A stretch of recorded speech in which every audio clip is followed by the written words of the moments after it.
Tui whaatalo whātul whapoponga o tala fō mo le nei tai au. Wa ta aweli po te le leitio New Zealand, he e nisi leo leo o lātou whaalia, le amata whaio ni a lātou te te. Ewi e le Italia ina whaale tō la fono, o ngā yo inga ia leo leo, e au fiele whaatua iona whaasalo ni ta avale sol tō la fono po le tu watu, i ave ta avale ni traffic tickets. Taluai, e yeilo lātou tali tono ngai le teite iona lava le siitanga, e tesi maleono pasene o tutongi lea ua o fuatu, peitai o le whaamanatu a le asosia leo leo ia lātou sui, so se itu ainga te e lava ele ialoa ia, o se whainga whaasolto la fono, e le manena o e la matia sui o le asosi, ini ngā yo inga e soli ele tu la fono, ma ele talia ina fo ele whaala potupotonga, nisi ngā yo inga i tua atu whaatinonga, po oni te e ua whaatanga ina i lalo tu la fono, na talo sanga leo leo mo se malilianga tu whaatase sifululua maasina, e au fie sisi itanga mo le lau tele, e mawhai o nao whaatase ma le tau le soifuanga, e tu salea ma le 5%, peitai, e tesi ma le 1% nao foina atu i leo leo, whaatase e ma le si itanga o totongi e whaavai lungo le anga waa, ma le umio le au aunanga e o atu i le 2%, e te tau le au whaingalwenga na au sianga waa whaatulanga ina, ile tiute o lo ngalu e whaapitoa ai na ia au sia ia tuutuunga. O lo ofefina wa ile asosi ma leo leo pe te tauna au fia ai le tuutuunga leo si tanga o tutongi. E whaavailungo le anga wa amale umio na ngalue o se vaenga o ofa o tutongi o lo tu inatu. E le se si tanga mo pule po managers e lata ili toa iwa se lau. Sa whaatal noa lau whaingalwenga leitio New Zealand nisi o leo leo ile o whailoina o lata o swafa. Mata uane ai se tasi o leo leo sienia. O le ua a mata te te e anisi o lau whaingaluenga, e ui ele i whaatangai nā loa ia, e ia isi o whaititi ele whainga o whaasalanga o taavale, o nisi foi, wa lea vanoa, pea umatai mi whaingaluenga whaatulangaina e pei o le tape o a lātou telefoni.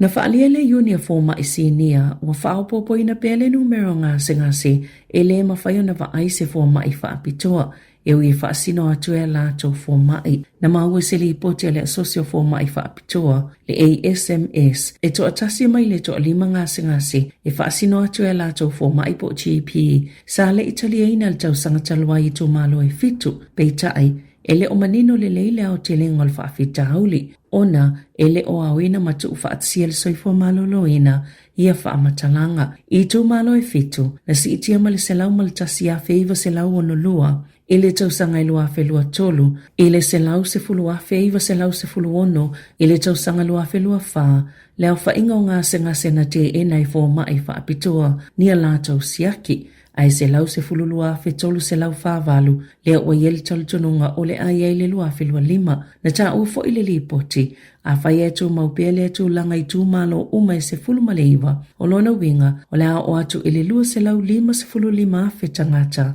e te ena ina lātou siaki mua i fōma i whaapitoa i tau sangata i tasi, pe ona li potia le leitio New Zealand. Na whaasilsila le malo ni fuafuanga e toi whaititi e le to samale se fulu whapasene o ngā alwenga a le malo, i le isi tolu tau sanga o manai, ina ia whaasau ina i le lua te simale wha biliona Tala, o ia fola sanga, na sauno i ele minista o tupe Nicola Willis i le asolua, a o lumana i le tala whaatitau au tu o le tupe le malo, mai tu samale valua fe fitselau, ngā luenga o le awa e pe whaamutaina i le o ngā tatono le tau sanga i lua fe lua iwa, ua fuafua ia o atu le maasina o iu lailu a whelua iwa, i awane isilia ma le 5 se fulu 5 afe, tangata whai ngā luenga tō mau le malo, pe ona whaalia le minista. O le teimi nei, e lunga la ititi atu le 1 se fulu tolu afe tangata whai ngā luenga le malo, ma ua pa ula ititi i lalo le whai ngā malo so whaatasi, mai le 1 se fulu 5 afe, na iai i le lua afe lua wha, lua afe lua 5, na whaawive Willis le to e lauli liu ngā tele o tangata whai ngā luenga le malo, e whaiti le numero matanga luenga le malo, whaapopoina le whaonganga le poto whaafolinga o masini, po le artificial intelligence, ma isi mea whainga luenga e whaua le tekonolosi, ai whaasau ina i le tele o tupe, pe ona whaalia i li poti, a le leitio New Zealand. Ua langolango ina le lala New Zealand mo le saunga le mua tau mafa, le fuafuanga a le Hellas Limited, pe ona toi whaafo ia ia lātou olo le sweet chili pork tenders, Taluai leono mautino le mawayo ni atingi po ni pa umalo lanu liuli. O ia fasipua o lo mawe so supermarket le tunu pe ona fa le sui fa tonu sili le lalani sila mo le saunga le mo o tau mafa o Jenny Bishop o fauto ina le tunu ina ia tanga I pepa fifio sweet chili pork tenders e ta iono se lau kalama le mamafa ale Hellas Limited po ia le fa maunga e umalele yo ia fasipua po le best before date ile aso no yuni lua filua ono ina ia awane I tau mafaina ia oloa e tau na vave whaafiso o ta ia tangata whaatau. Le fale oloa na whaatau atua ia whasipua ina I toi whaafo ia tua la tau tupe a whaia le mawhaio na toi whaafoi la fua iloa I le la pisi. Na ta wele New Zealand Food Safety ele ia ini li poti ua whaa o atu ila la tau la o nisi wa afia maia tau mafa ma ele I whaatau ina atu foi ia tunu o I whafo peo na whaalawa I tele mai I sala tau pepa o whaamatalanga. E to ofani tupulanga tama na tau fia malokai nei leo ona oni whainga whaolima in Recagirl na tutupu talwai nei masa whaongai nei ni apps po opolo kalame telefoni. E whaatawa na uma whaatosi nā tuwai isi tupulanga pe ona ta ue leo tu saimali po Tele 1 News. E to olua le auta I 15 tausanga ma le to olua o le auta I 11 tausanga ia uamolia ia soltula fono. Na whaalie Mel Robertson o le ofiso leo I Southland. E whaani whaafitauli ese na tutupu na whaongai na ia apps. Ma whaatosi nā tuwai si tangata ina no whanga ese ai whaamoemoia tupulanga tā mai whaao o yeini whainga whao o lima o ngaonga. Na tā ue whaapeolo whaawau pea la tau suenga mai ono toi tau fia I manisi tangata. O le fautua ngā leo a whai o yeini seo sila fia ni whaamtalanga e winga ia amionga ele leo na whaelo atu ina ia tau fia ini si whaafitau le tutupu mai muli. O le a tutu ia tamatalavo le whaamsinonga mō tupulanga talavo I Invercargill.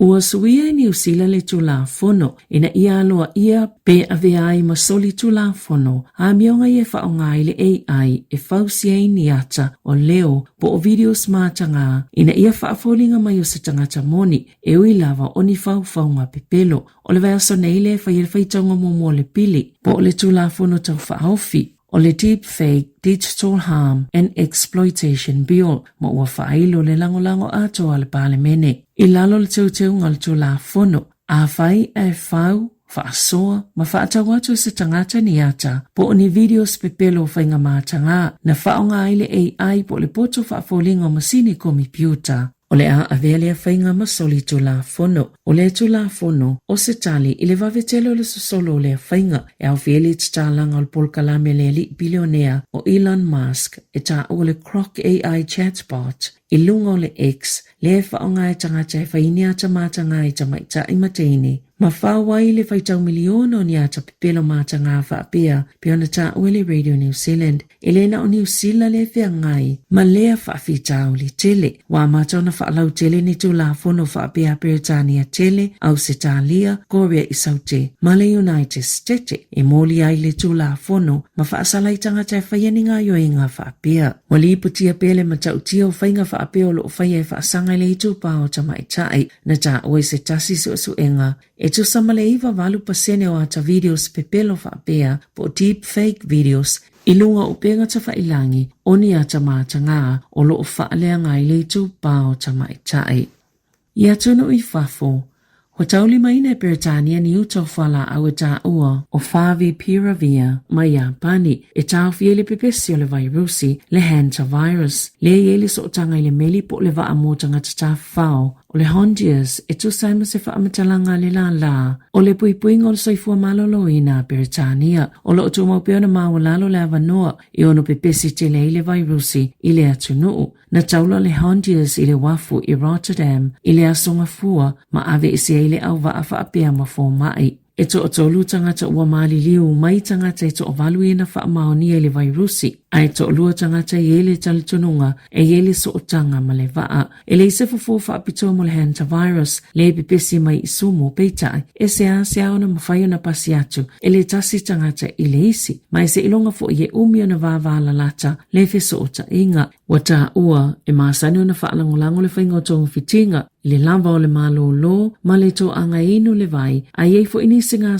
se ono mo umia le masini e whaamana vai. Ita alonga. Watoe au sia Eddie and Ketia, le isi te mifogo le tu ungata mo e ta ise lau mita, i le iwa te se malefitu fase e kone, ini ta alonga onga le United States, peita ai, ele o wha mawina aloa i o se matatia, ona e wha apia safso soani le malo se o savili, na angi mai tua, o Eddie and Ketia, o se talavau New Zealand, peita ai, ele i lewa na lili watu, mata alo mo Australia, pian wha alia ili pote le One News, o le wha alua i leo na sao atulo na taimi, Nailo Patrick Johnson, lea ua umi tele se taimi o ia umia le matati o le selau mita, i le iwa te sima le iwa tolo se kone. Sa tamo e Ketia mo le University, Southern California, i le taamilasanga ta o le Big Ten Track and Field Championship i Nebraska. Tala fau ia mai le si ufonga le lau moa, mo le nei tae au.